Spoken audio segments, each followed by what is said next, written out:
હું છું ભાવેશ સોજિત્રા. વૃંદ એજ્યુકેરમાં આપ સૌનું હાર્દિક સ્વાગત કરું છું. આજનો આપણો લેસન છે ધોરણ 1 પ્રજ્ઞામાં ગની સમજ વાંચન અને લેખન કેવી રીતે કરાવી શકાય તથા વાલી મિત્રો પણ પોતાના બાળકને ઘરે કેવી રીતે લખાવી અને વંચાવી શકે. તો શરૂ કરીએ. ચાલો આજનું આપણું આ લેસન. સૌથી પહેલા કોરા પેજની અંદર વાલીશ્રીએ ગ ગણપતિનો ગ આ રીતે મોટા અક્ષરે લખી આપવાનો છે. ત્યારબાદ એને 10 થી 15 વખત બાળકને કહેવાનું છે કે આ ઘૂંટે એટલે કે એના પર ફરીથી લખ્યા જ કરે 10 થી 15 વખત લખાવાનું છે. ત્યારબાદ વાલીશ્રીએ નોટના અંદરના પાના પર નીચેના ભાગમાં ગ ગણપતિનો ગ આ રીતે ખાના પાડીને 5 લાઈનમાં લખી આપવાનું છે.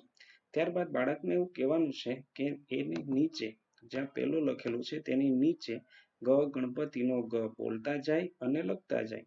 એટલે આ રીતે લખશે ગ ગણપતિનો ગ. ત્યારબાદ બીજી લાઈનમાં લખશે અને બોલશે ગ ગણપતિનો ગ.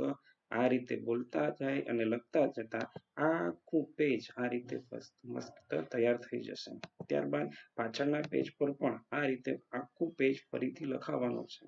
તેથી બાળકના મગજમાં રહેલી ઘણી સંકલ્પના મસ્ત રીતે તૈયાર થશે અને ગ ગણપતિનો ગ કેવી રીતે લખી શકે અને વાંચી શકે તે આપણે જોઈ શકીએ છીએ.